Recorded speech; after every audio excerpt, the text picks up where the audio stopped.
Hello, and welcome to Baha'i Blogcast, with me, your host, Rainn Wilson.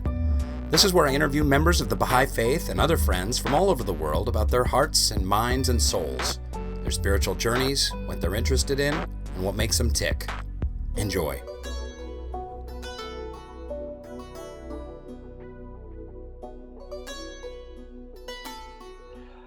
Shadi Toloui-Wallace, thank you so much for joining us on Baha'i Blogcast. This is so exciting. This is two dear old friends, each who have a Baha'i podcast. I think that my podcast is probably heard by like 4 or 5 dozen people because I've been on the air for a couple years, and yours is only heard by like 2 or 3 dozen. So maybe just a dozen. I think maybe there's just 12 people out there. Maybe a dozen.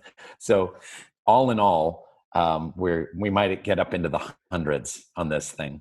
Yeah, with our powers combined. I feel like we could be superheroes right now with our powers. That's right. Combined. Wonder Twin powers activate, as they said in a 70s commercial.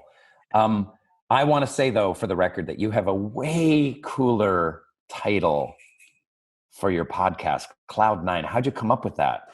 Actually, it was David. I think his wife, David Lange, he's an editor for Baha'i Teachings. And we'd kind of come up with a few other variations that I guess weren't fully up to snuff. And David took this and with his wife came up with Cloud9. I just thought it was brilliant. And it kind of, on so many levels, it covers what the podcast mission is, which is to interview artists, but also to talk about this elevated state that the art can be brought to when it's incorporated with the writings and the teachings of the Baha'i Faith. And so I thought it was just really brilliant. Baha'i Blogcast is cool too. Yeah. Like a play on words. Thanks for saying so. There's going to be occasional barks in the background because we just rescued a dog. Oh, really? What kind? We rescued a dog that we're trying to find a home for, but we may not be able to find a home, so we may just have to keep it. But it's been an abused pit bull. But her name's Diamond, and she, if anything comes towards the fence, she goes kind of ballistic. So forgive me if that happens. We can edit out some of that, but That's you okay. may hear occasional barking. It wasn't too disruptive. So no, but thanks for being so kind. But Baha'i Blogcast with your host, Rainn Wilson, is pretty lame. So the purpose of your podcast is focusing on artists, some Baha'i artists, some not, and using the arts for elevated conversations and kind of seeking transcendence through the arts. Yeah, and also I think as an artist who also lives in the world of the universe, you're kind of, there's a lot about the arts that is dichotomized and fragmented, or for artists to feel that way where they can't talk about their faith and their work, or can't bring those two worlds together. And I've also met in my lifetime a lot of people who are very open, not necessarily like about how they have this Baha'i-inspired art, but maybe how the Baha'i Faith and its teachings influence their process in making their art, indirectly or directly. And I think that conversation is what I was really fascinated about. And I came up with this concept and presented it to Baha'i Teachings, and they were super on board. And we actually do interview, we've only interviewed Baha'i artists so far because we're really speaking specifically to like the teachings of the Baha'i Faith and the teachings of Baha'u'llah and how that's directly impacted them in their process of making the art. And so that's kind of where we've been at. And I've had the amazing opportunity to interview so many cool people like Steve Sarowitz, who just released a movie called The Gate, which... Wait a minute, I interviewed Steve Sarowitz too. I know, I saw that.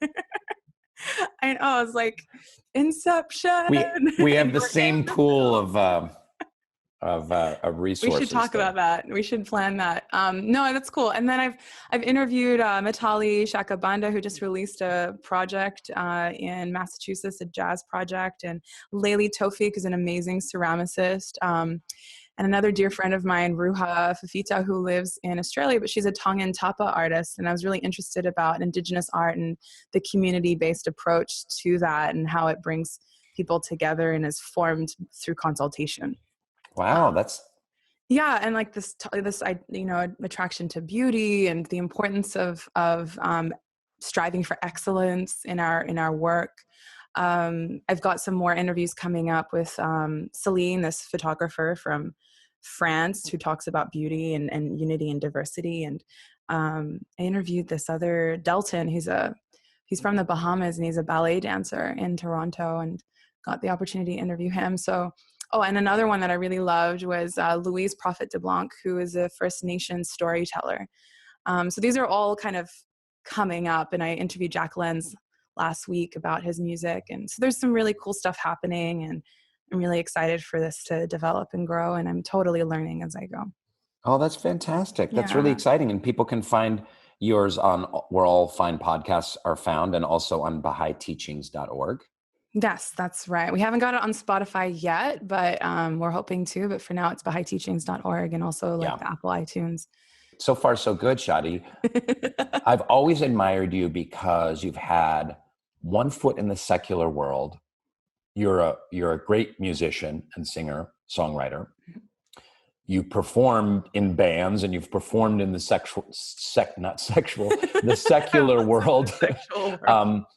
And you worked for years at Sarah McLachlan's music school, doing teaching and using music as service in that capacity as well. And then you've also had these spiritual albums, these devotional albums based on the Baha'i holy writing. So I guess the big question is this dichotomy that you described earlier between like our spiritual lives and our secular lives. How do you blend all this together? You have a foot in all of these different areas. I know you're releasing an album of more secular music soon. You've had several devotional albums coming out. So what's your take on this kind of quandary that Baha'i artists sometimes face? That's a really good question. I think I struggled a lot with it in my youth and my teens. I felt like I had to keep these worlds separate for them to function appropriately. And I think actually moving to a different country and starting from scratch was really helpful to me. But I also gained a lot of confidence working with professional Baha'is who were very knowledgeable about the industry of music, but also very kind of deepened Baha'is. And I gained confidence in working with them, and they weren't afraid or ashamed to hide their beliefs and recognize the impact and the influence that it was having on their daily life. And their daily life was their music and was their craft and their art. And so personally, I went through this struggle, but I came out kind of really trying to understand, how can I live in coherence? And it wasn't that I was a different person in either of these settings. Like, what is my true identity, and how is that rooted in the Baha'i faith, and how can that carry me through all of these different facets of life? And so I think as a musician, it's definitely taken a while for me to understand how I'm rooted in both of these worlds and how they complement each other. But I think it comes down to how are these teachings impacting the content of my work and the way that I act and behave and I treat people. And I think that's what it's come down to. But I definitely came from a world where I was making these devotional albums and people were like, you're boxing yourself. You're not going to be able to get out of making devotional music. And that fear of like, why can't I? Music is music in every form. The content may change, but it's still music. It's how I approach it in the mental kind of way that I see it. And so to me, music is music. It takes different forms and different settings. I've got this, name for like the devotional stuff that I do, and Tiny Havoc, which is this band that I'm in, and we're releasing an album. The songs are about humility and diversity and also and empowerment. Sometimes I'm also like, when I was, writing those songs, I was a single 20-something-year-old woman living in Vancouver. And so obviously some of those songs are also impacted by my physical reality. But I mean, there are always. What do you mean? What does that mean? What does that mean? Well, I think it's like dating or something like dating that, and being a woman, and what's that like, dealing with men in the world and dealing with feeling empowered or feeling deflated about my state of being in the material world. I think I have every right to recognize those, but it's like how are those experiences manifesting but being impacted by my spiritual beliefs. And so the songs, there's one called I Want to Be Your Lady. It's called Be Your Lady, and it came from a conversation with a friend, and he was like, yeah, I'm just going to go see my lady. And I was like, I want to not be your lady, but I want to be a lady to somebody. And I was like, okay, well, I'm also I want to be somebody's lady. I want to be somebody's That's lady. Jackson Brown. I want to be somebody's baby tonight.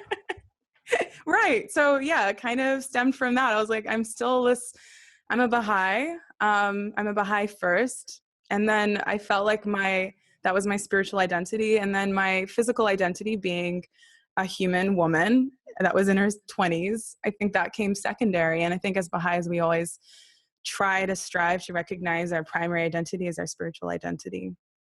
And so that took a while for me. Anyways, that was a long-winded answer to your That was a good answer, though. When you write a devotional song, I don't know, but I imagine that you find a quote that you like that sparks something, or you feel like there's a melody contained in and around that quote, an idea around it. Man, I think it's so much easier to put a prayer to melody than to write a song.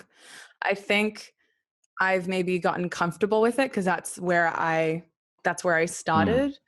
But I feel like the sacred writings and the revealed world of these manifestations of God have so much more potency and ability to share what I'm feeling or to address a concern that I have in that moment than my own words do. I feel like my own words fall short every time.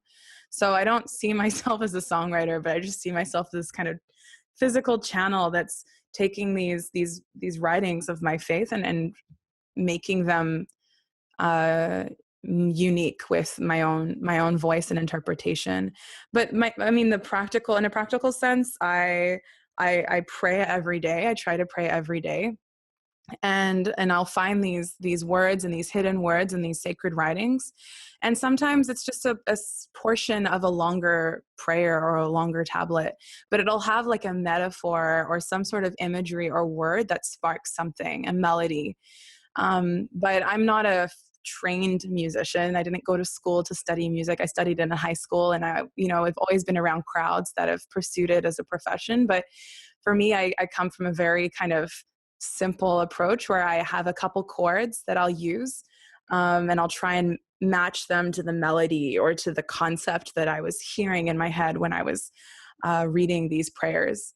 And I'm often really humbled because we know that we're encouraged to put these words to music, but not if it's going to take away from the meaning of these prayers. And so I'm constantly bringing myself to account, like, is this Baha'u'llah speaking or is this Shadi speaking? Is this Abdu'l-Baha speaking or is this Shadi speaking?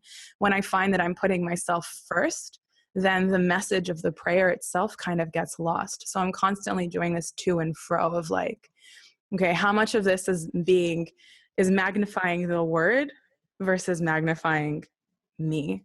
And it's But isn't that an interesting humility? Yes, certainly the artist, I believe, should not try and magnify themselves necessarily.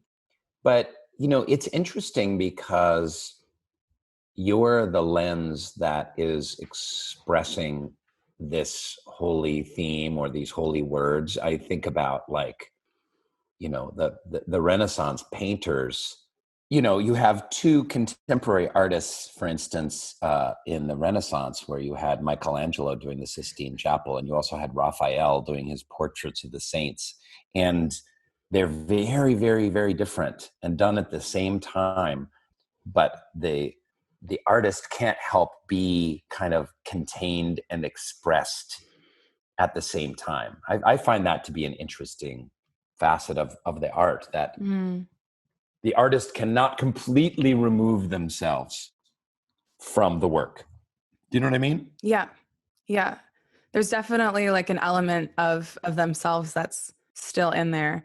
Yeah. And I always played with that, and like I was always a bit insecure about that. But I also see my musicianship as a gift from the creator. And so I'm like, okay, well, this is the best way that I can thank the creator is by using it for this purpose of elevating these writings through music, or helping others to connect in a really unique way to the creator. And I've heard countless stories of people listening to my prayers that I put to music and hearing them in a different way that they hadn't heard them before, or helping them come to a state of being that what they weren't able to do in that moment or time. Sometimes we need to pray, but it's just not the right time, and or we're just not, our body's not feeling it. So, I think there's this amazing, there's a lot of science that goes into it, but a lot of connection between music and the human brain. But then when you add this extra element of the sacred writings of our faith, I think it's this amazing transcendental kind of experience. And I'm very grateful that I could be part of that process. Yeah. So how does Tiny Havoc fit into that? It's a good question. I ask myself that all the time. I think in order to be an artist, you have to be in the world too. And as a Baha'i musician, and I say this is not like I make Baha'i music, but I am a Baha'i and a musician.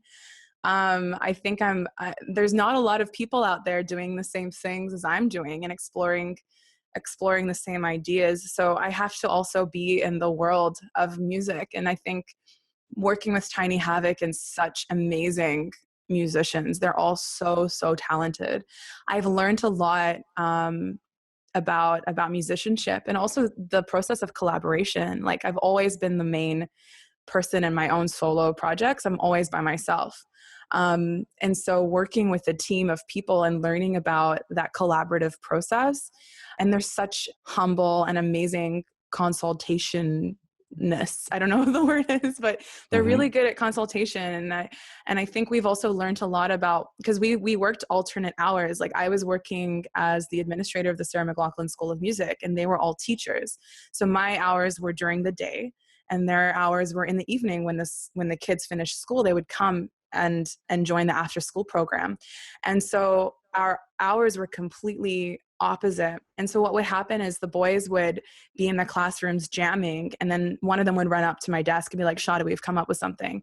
And then I'd run into the classroom and I'd go listen to it. I'd record it. And then I would go home and try and write something that would come to my head, or, I have like a notebook or just scrap pieces of paper flying. Like, I literally have one right here of just like notes and chords. So you're the singer and lyricist for I'm a Tiny singer Havoc? and lyricist, and I come up with the vocal melodies, and they come up with the instrumentation and the arrangements. And then what happened in the beginning was that they would come up with the instrumentation, and then I would come in with these lyrics, and they just wouldn't glue.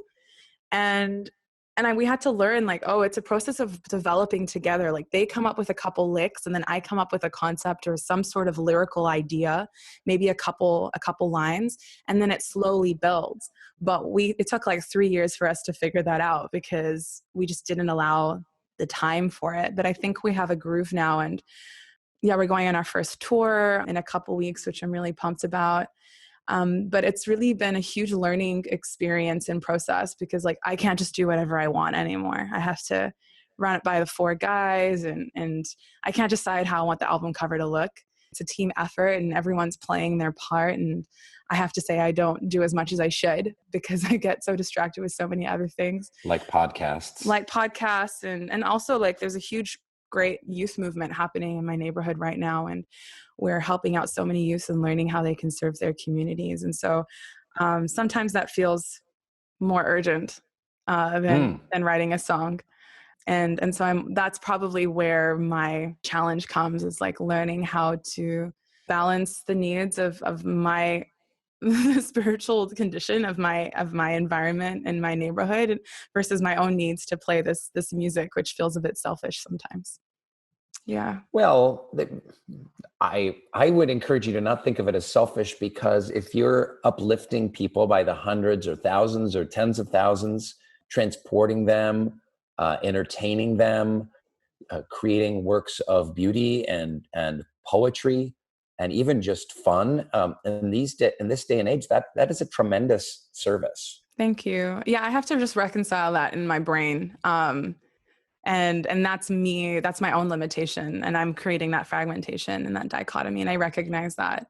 I know that for doing the The Office, it certainly felt pretty darn selfish when I was doing it. It was kind of a difficult spiritual conundrum for me. I mean, I knew that I was good at acting and wanted to be an actor. And then I was lucky enough to stumble into a really great show.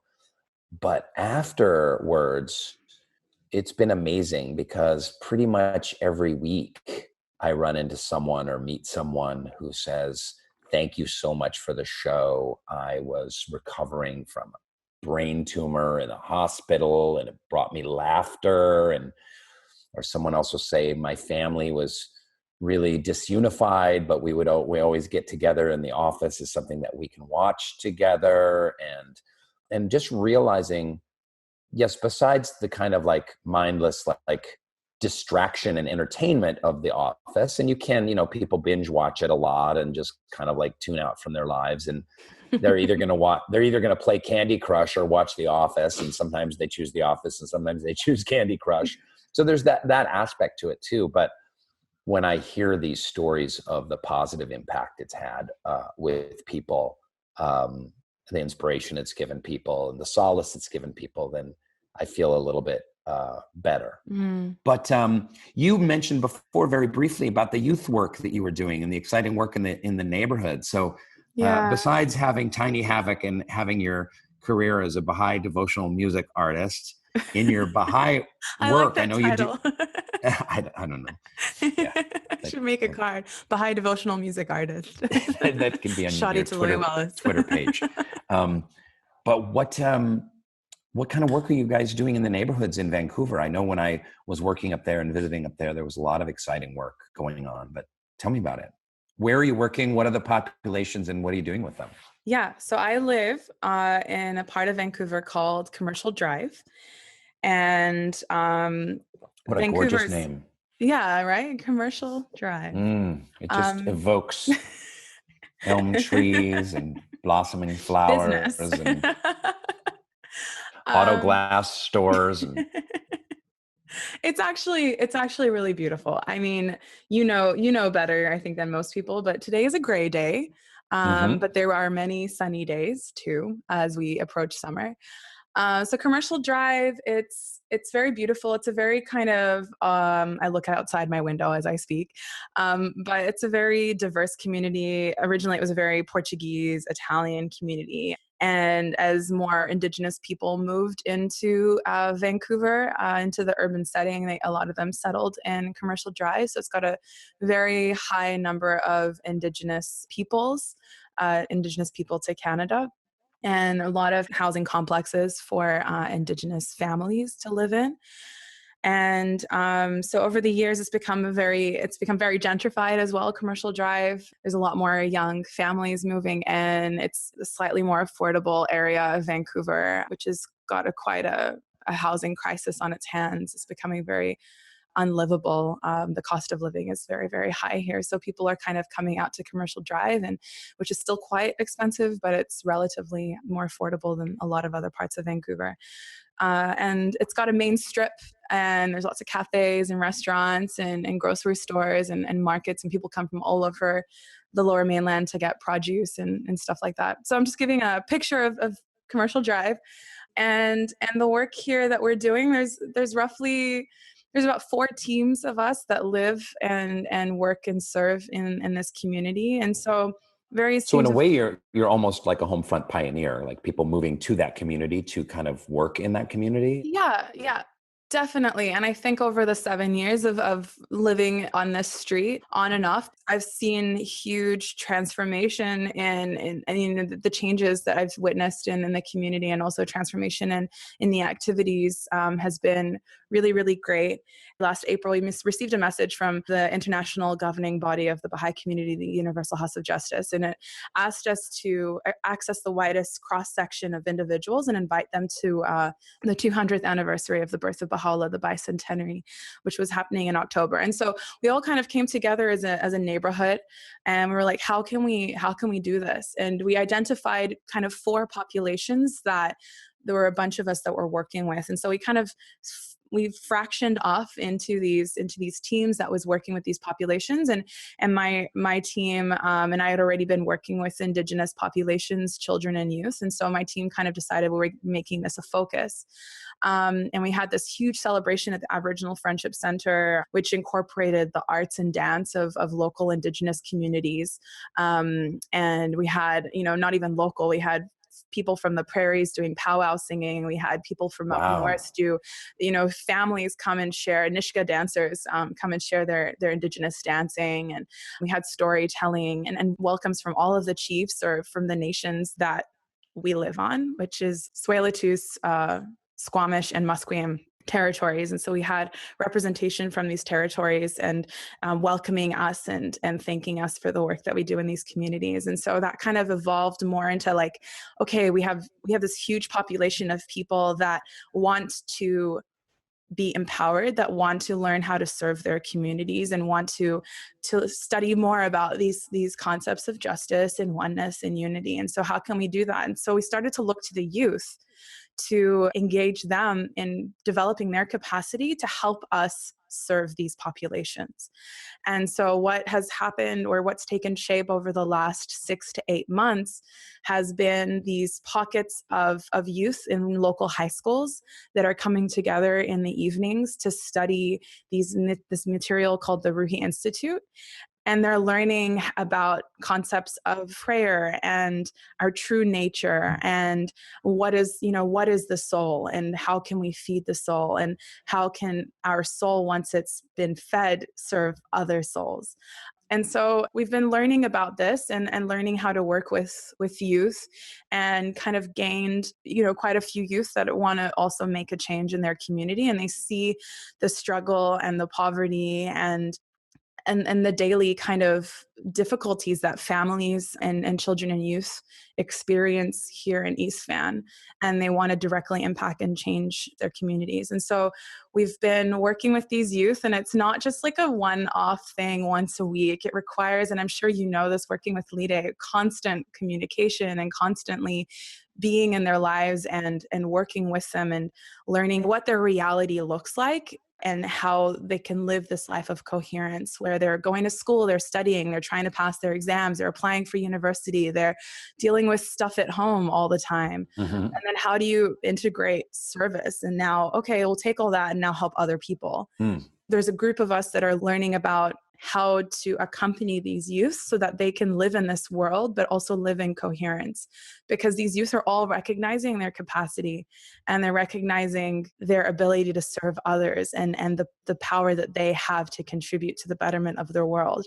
So then what is our role as their, mentors or their friends, to accompany them and to support them in fulfilling that obligation that they've now realized?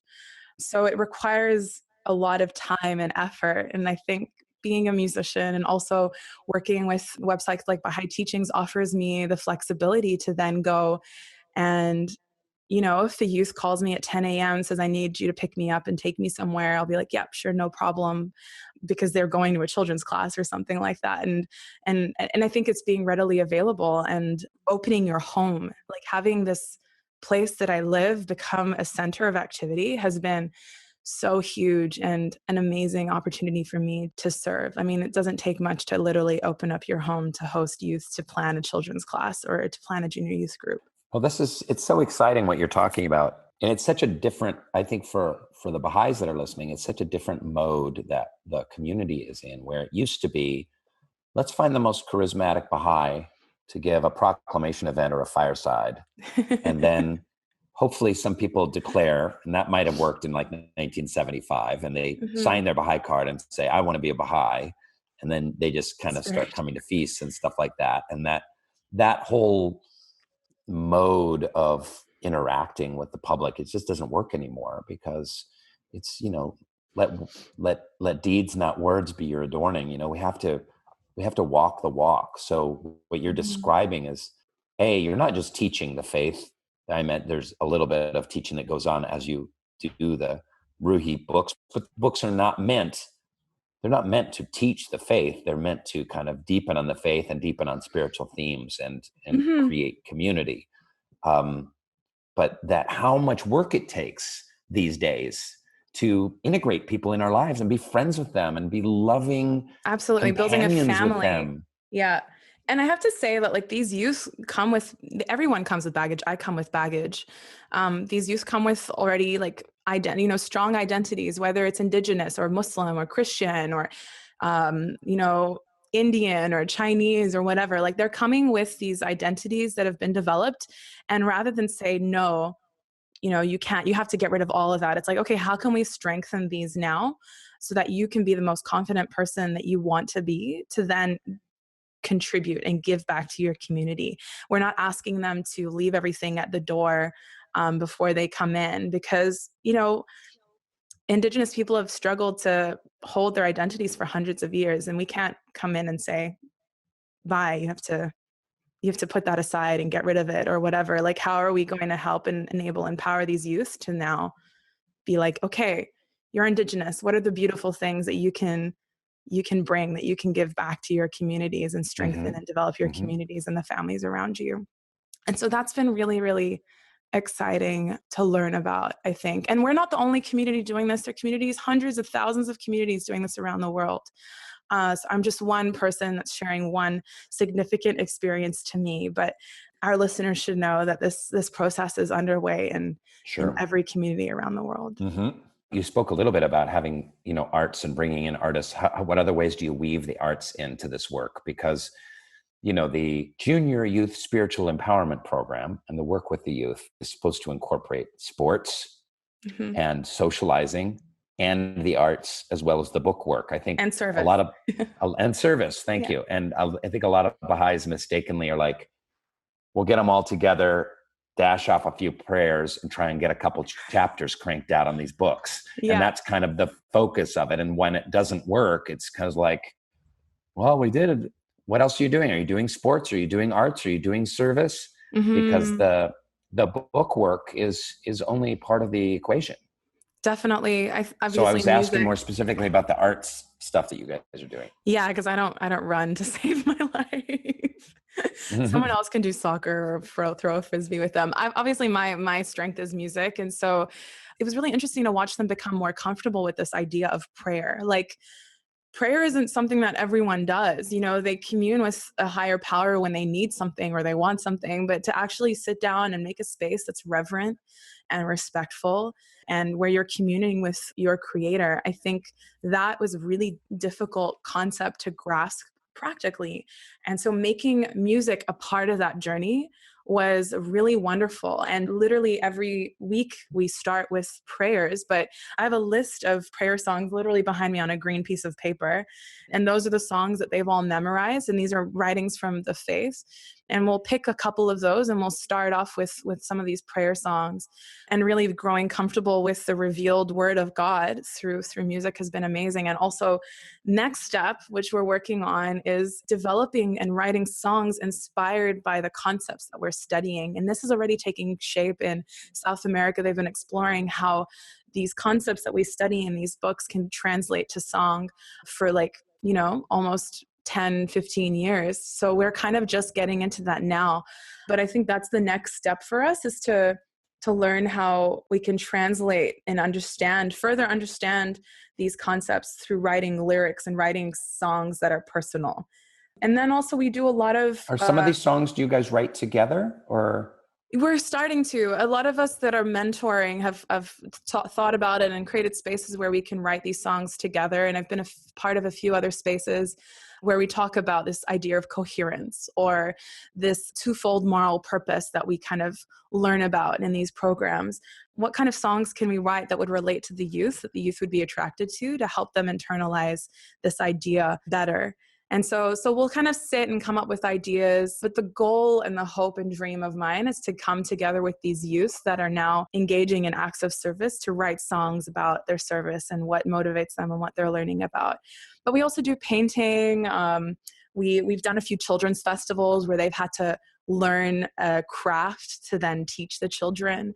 And those are really great ways of incorporating the arts at a larger scale, but in a really, really simple way. I think a lot of animators who animate junior youth groups and tutors get overwhelmed by like, oh, it's not going to be professional enough, or it's not going to be nice enough, or I don't know how to do collage. And it's like, no, you can literally just get an old magazine and cut out a few pictures and glue them to a piece of paper. It doesn't require any mental capacity or ability. I think we get overwhelmed. It really needs to just be very simple, but engaging a different part of your brain is what matters. That's beautiful. That's great. Can I ask you another question? Yeah. Sure. That didn't sound No, you very can, positive. for sure. I'd love to answer another question. Great. And can I ask you about your upcoming marriage and who this guy is? What's happening with that? Yeah, I'm getting married. Yay. So how did you meet and who's this person? And what's that process been like? I met Jason. His name's Jason. He's from the prairies in the middle of nowhere, Saskatchewan. And I met him 4 years ago at these youth conferences that were being held around the world. There were 114 youth conferences, and I happened to attend the one in Toronto because I was on my way to do a teaching trip in Iceland and Ireland, and had just finished a seminar at this Baha'i school called Lou Helen, and I was kind of already on the east side of the northern hemisphere, northern continent of America. Sure. And so I was just kind of like, well, I'm just going to pop by Toronto. And so we met there very briefly. It was one of those very late nights at Denny's where you don't really remember anything and you're starving, and about 100 youth all kind of enter this tiny Denny's restaurant on the side of the freeway at the same time. And all the cashiers are just freaking out. And it was one of those experiences. So I don't really remember it, but we kind of stayed in touch. And then I happened to be invited. Did you have the moon over my hammy? Hammy? Did you have that? Is that it's one of my favorite food puns of all time, created by the Denny's organization. Wow, I will try that. My hammy. You'll be surprised. I don't go there very often. Ham and eggs. Sorry. Okay, go Ham ahead. and eggs? Yeah. I'll give it a shot. Apparently you get a free meal on your birthday at Denny's. Oh, wow. I know. I just learned that. I'm like almost 30 and I had no idea. So I have to definitely take advantage of that, and I'll have what you suggested. So yeah, I was invited I do workshops at summer schools, and I do presentations at summer schools. And so I was invited to go to the summer school in Winnipeg, and he happened to be living in Winnipeg at the time. So we reconnected after many years, and it kind of just took off very quickly. And he was wrapping up school in Winnipeg. He'd studied music. He's got a jazz degree actually from Brandon University in Manitoba, but went back to school after doing a few years of service to study computer programming. Jazz in Manitoba is through the roof. The scene is just the jazz scene so in rich. Manitoba, Winnipeg, Yellowknife, all those places. It's crazy. Yeah, you wouldn't believe it. Yeah, so he went back to school. He's a computer programmer, and he was finishing up, and it was a really good time for him to kind of reevaluate his life and life choices. And he chose to come to Vancouver so we could be closer. And things have been really awesome and challenging. There's a lot of growing pains, obviously, but one thing that's been really tremendous is to be able to serve with him. He immediately came and started teaching as a children's class teacher, and then assisting me with accompanying these youth. And it was just really amazing to build this community or be part of a community together, and to work together in that capacity and learn about each other in that way.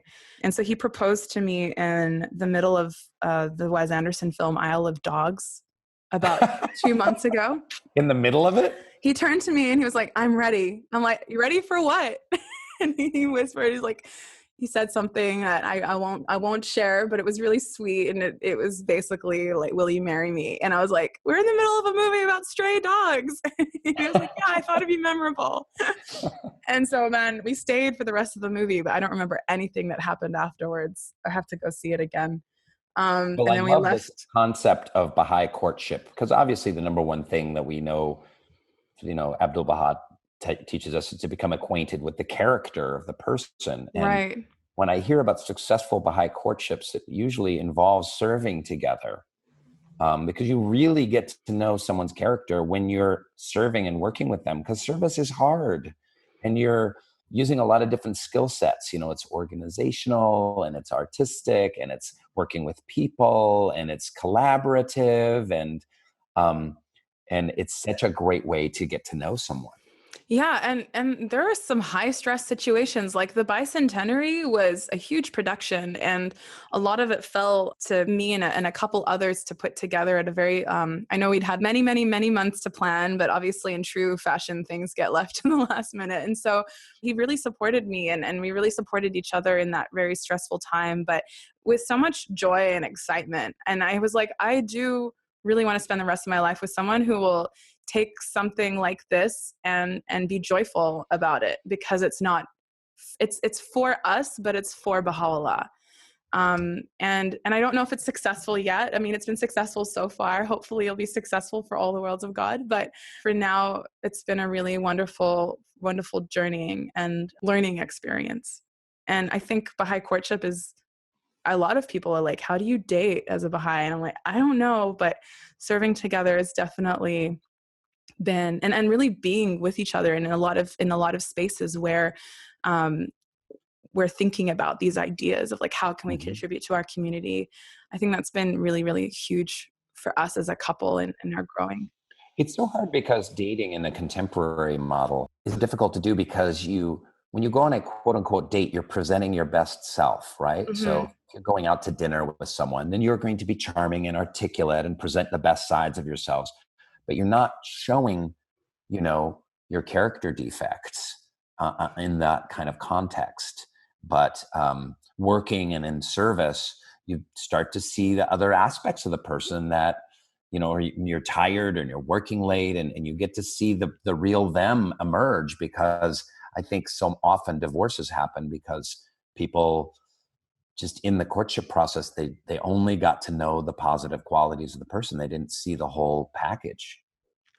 Yeah, absolutely. I think being in a space and so many different spaces and people have been asking me, like, how did you know? Because I made this decision like probably 6 months into our courtship that I was like, I'm good. This is good. Like, this is working. Let's go. Let's keep this ball rolling. Let's move to the next stage. Did he know that before Isle of Dogs? It took him there was a long time. Did you let him know? Did you say? Oh yeah, big time. Yeah. I had to be patient and so he asked you, but you had said, hey, if you want to do this thing, I'm up for it. Yeah, like 4 months before that. So it took a lot of patience. Okay. It was a little bit slower to come to that realization. And it was hard. It was really hard. I was like, am I not enough? But I had to be patient because everyone has their own, it's a huge decision to make and everyone has their own pace. Maybe the hugest decision. Yeah, definitely. And everyone has their own pace. And I was totally respectful of that. It was difficult. I'm not going to lie, but, people have asked me like, how are you so certain? And it comes back to this idea of character. It's not like, okay, he's good to look at, sure. And he's funny, but all those things might change. But like, what is it about the character that I'm so confident in? And I think it was his devotion and dedication and like his generosity of spirit, like things like that I would hope maybe evolve, but the foundation won't change. It'll always be there. And that was something, those unchangeable things, I think for me were the ones that gave me confidence so early on in our process of getting to know each other. And that's what I've told my friends. It's funny, they're asking the same questions that I was asking when I was single. And I can't believe I'm on the other side, kind of, sort of now. It's just a weird thing. You are wise in the ways of love, Shadi. Maybe wiser than I was before. But yeah, that's it. Are you coming back to Vancouver anytime soon? You didn't like it here. I loved Vancouver. You did? I've worked many times in Vancouver and in Toronto, and I think they're both great cities in their own way. And the Canadians there's a little kind of tension, a little frisson between the two, but I love them both very much. You, on my birthday, you got tickets to a band that I love, Neutral Milk Hotel. And I'll never forget that night because I came late And you had said, just go to the door and let me know when you're at the door. And I'd come late. It was a completely sold out show. And I was at the door and this giant bouncer was like, what do you want? And I was like, my friend got me a ticket. And he's like, oh yeah, sure. Like no one's got tickets. I was like, no, I swear to God, my friend's got me a ticket. He's just on the other side of the store. And he was like, oh yeah, who's your friend? And I was like, you're not going to believe me. So I'm just going to wait until he gets here. Cause obviously you didn't believe me this far into the conversation. And then you open the door and you're standing there with your cap on and he's like, you're right. I wouldn't have believed you. We go in. And then you said something about you were the only one wearing a hat inside. And I don't know what it was, but you were like, Canadians don't wear hats to shows. And I guess I never noticed that until that moment. You were the only one wearing a cap at this concert. And ever since then, it's been like 5 years or something. But ever since then, I go to a show and I'm looking for guys with hats to count how many guys with hats are in there. And I don't know, I think of you when I go to shows now because no one wears hats. But there's like the one guy with the fedora. And I'm like, specific little story. But when you go to a concert in the United States, I don't know, it's very weird. Everyone's got a hat on. It's a baseball cap or a toque or, a beanie or something like that. Hats are just very popular or something. Yeah. Yeah, they wear toques a lot here because it's always raining and cold and girls will not want to get their hair wet. Right. Yeah. So what's your story a little bit? You're half Persian, you're half Aussie. Your mom is also a musician. Your mom speaks fluent Arabic. No. Yeah. No? Do you want me to jump in or are you going to keep going? I thought that was true. Keep going. No, that's all I've got. So what is this story? You're like a walking Benetton ad of multiculturalism. I know, I'm a third culture kid over here, third culture syndrome.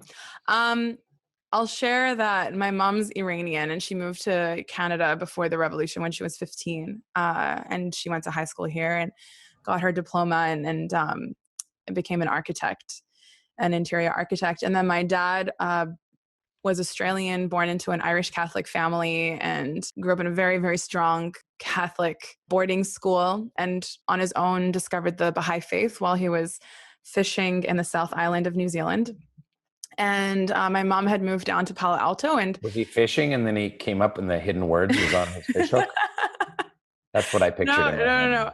Good question. He would go out and fish for like 3 or 4 weeks at a time. And then he was living in these compounds. They were like a lot of these kind of hippie like compounds in New Zealand. And he was just paying cheap rent and splitting a room with someone, I think, because he was away for half the time. And so he'd come back in one of these compounds and he lived in, there was a Baha'i family and they taught him the faith. And being this Catholic born man, he was very inquisitive and very, wanted to read a lot and was very curious about these proofs that Baha'u'llah had brought. And so would go out onto the boat and in the evenings would read a lot and come back with more questions and then take more books back with him. And so he discovered the faith in that way. And in about a year of investigation, he became a Baha'i. And not soon after, the temple in Samoa was being inaugurated and opened to the public. And my dad ventured up with a bunch of his mates from New Zealand. And my mom, who's a distant relative of the architect of the temple, Hossein Amanat, they all, my whole family, extended family, went to the inauguration in Samoa. And they met there and kind of went on their first date somewhere in Samoa.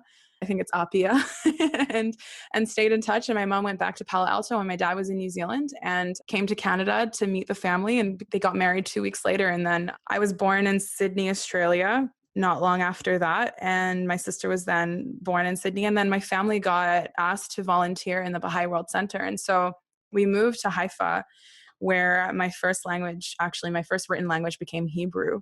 And I should clarify that my mom only speaks Farsi and English, but in that time, I think we were exposed to Arabic as well and Hebrew. So Hebrew became my first language. And then my brother was born in Haifa, and together 7 years later, as a family, we moved to Brisbane, which is where we settled.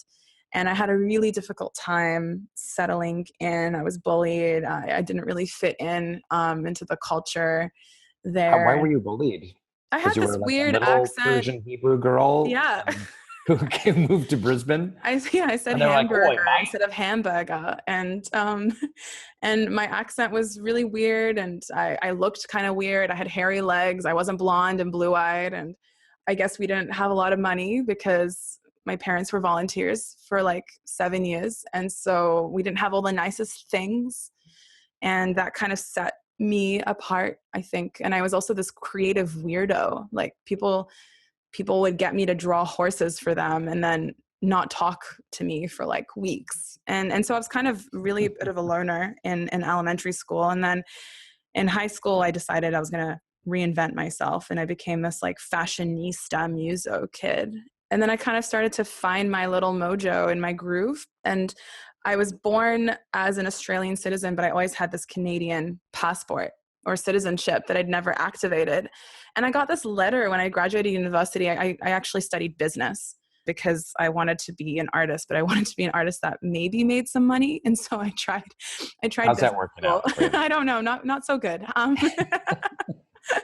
And so I got a degree in public relations and media communications and studied business. And and then I got this letter from the Canadian consulate saying that they would revoke my citizenship if I don't activate my passport or live in Canada or something like that for a period of time. And I was like, oh God, no. So I bought a one-way ticket to Vancouver and I stayed with some family. And my plan wasn't to stick around for more than 12 months. I think I was going to take like a gap year, but like a gap year after graduating university. And then I bought a bed and a couch and I started to really become rooted and involved in the community growth process. And I found a really solid group of friends and got this great job at the music school and connecting with musicians and learning from them. And then building a life for myself. And then not long after, my sister moved here. And then not long after that, my parents moved here to take care of my grandma. And so now it's just my brother in Queensland, Australia. And obviously my accent isn't very Australian now, but when I'm with my dad and with other fellow Australians, it comes out. But I think growing up in Haifa, I grew up speaking American English. So I kind of fluctuate very easily depending on who I'm around. Yeah. But were you always an active Baha'i through all of this process? I was, for sure. I question things. I still question things. I think we all do sometimes.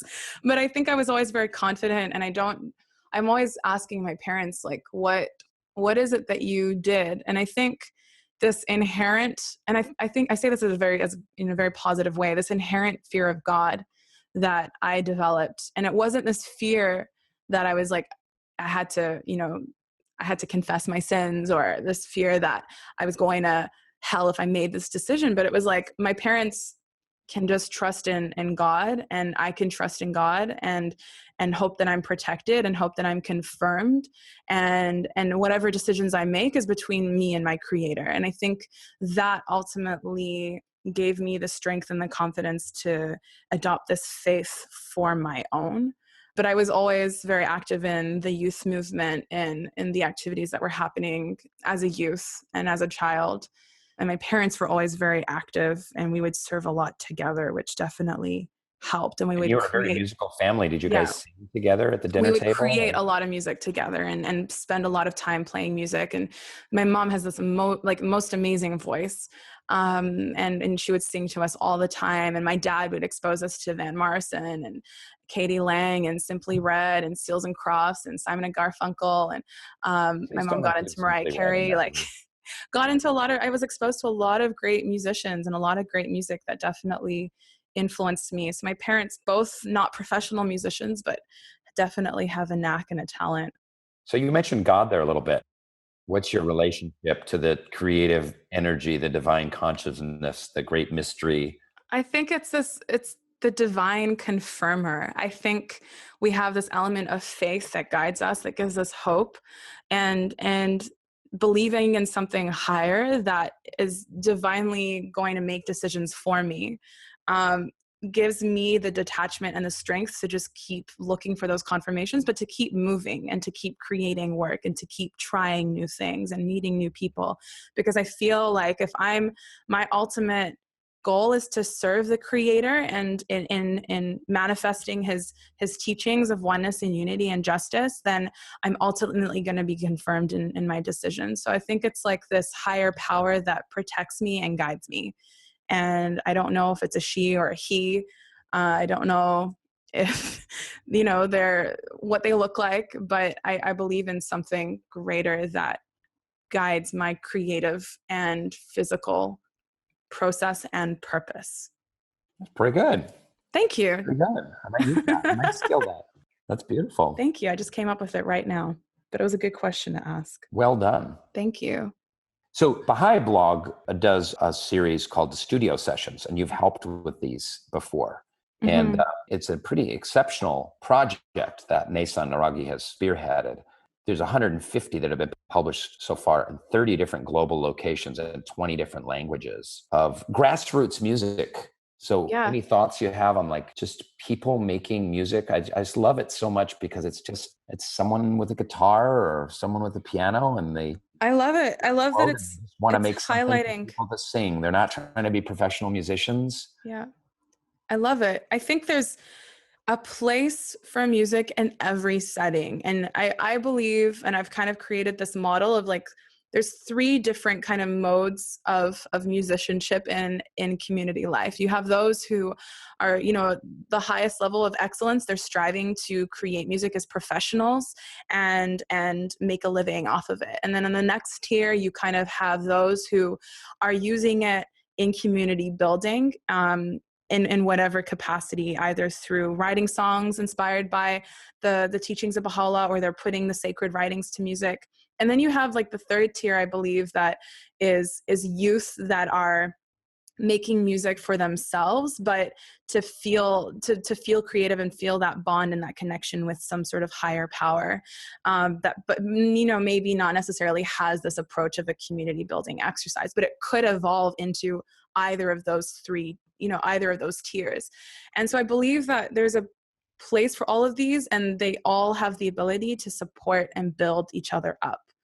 And so for me to produce the studio sessions here, it was really seeing those 3 worlds kind of come together. You had, people that had toured as musicians and had owned an engineering production studio.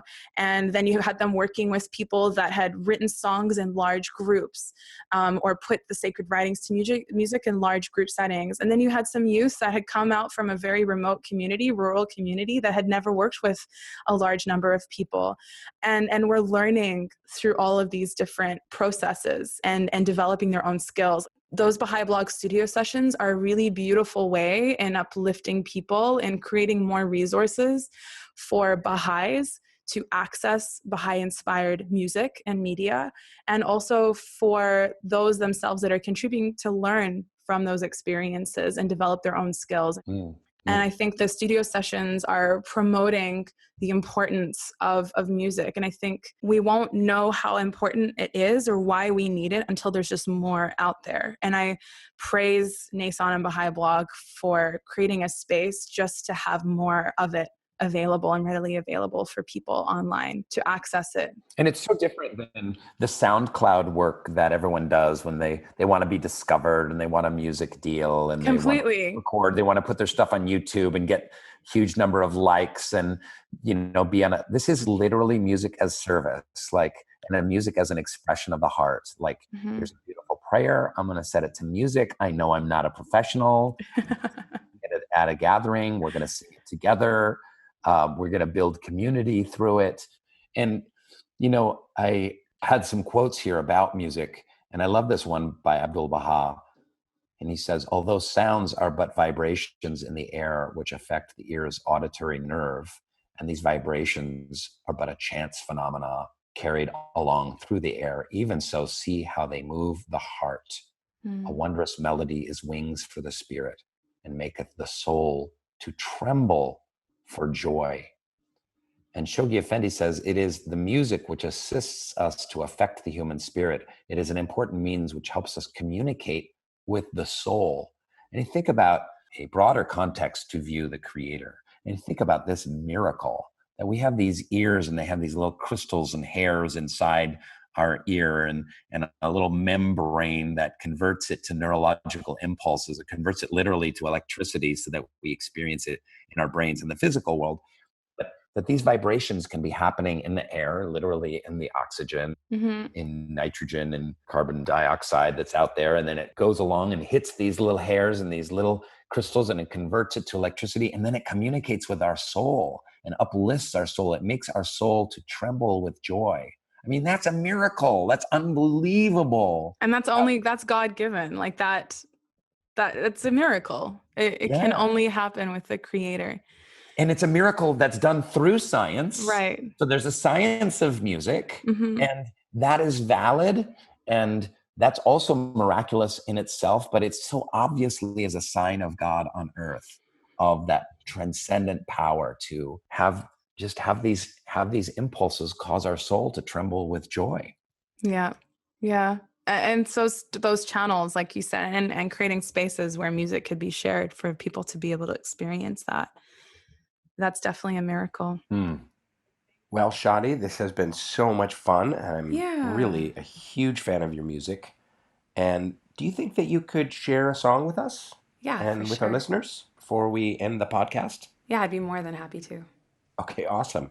Maybe not the Fire Tablet or anything like that. This podcast has already gone on for a little while. No, I'm kidding. So what are you going to do? I'm going to perform a prayer by Baha'u'llah. Great. And I call this Kindle, and it's on my latest album, Daughters of the Kingdom. And to me, when I first came across this prayer, I was immediately attracted to this analogy of a fire that Baha'u'llah uses, and how he talks about people can't help but be attracted and want to draw nearer to the heat and the light that this flame produces. And this flame is the revelation of Baha'u'llah and the teachings of justice and oneness and unity, and the fundamental teachings of the Baha'i Faith that people can't help but want to draw nearer to. And it's just this incredible force. And so I decided to put this to music to try and reflect some of the messaging and some of the metaphors that he uses through music. So this is Kindle.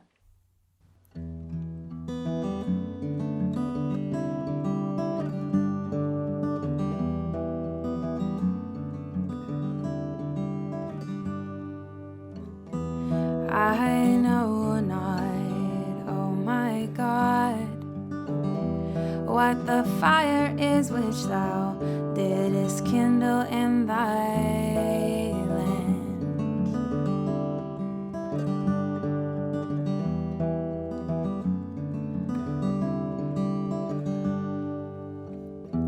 Earth can never cloud its splendor, nor water quench its flame. All the peoples of the world are powerless to resist its force.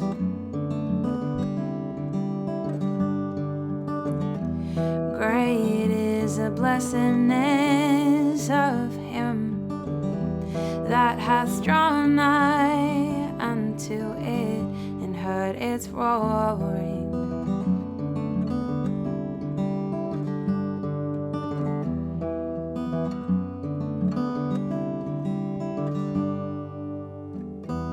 Earth can never cloud its splendor, nor water quench its flame. All the peoples of the world are powerless to resist its force. Great is the blessedness of him that hath drawn nigh unto it and heard its roaring. And heard its roaring.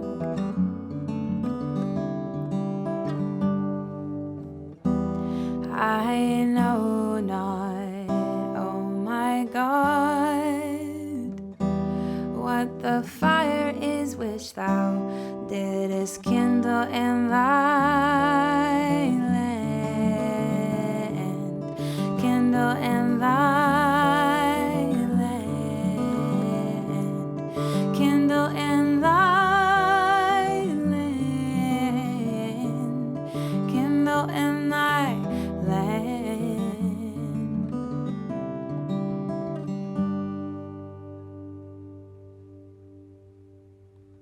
That was gorgeous. Thank you so much for sharing that song. My pleasure. Shadi, it is always so much fun catching up with you. Yes, you too, Rainn. Wishing you the very best. Thank you so much for having me. This has been a real treat. All the best.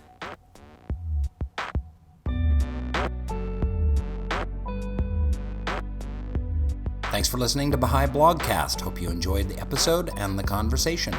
Check out more fun Baha'i stuff on Baha'iBlog.net. Thank you so much, and good night.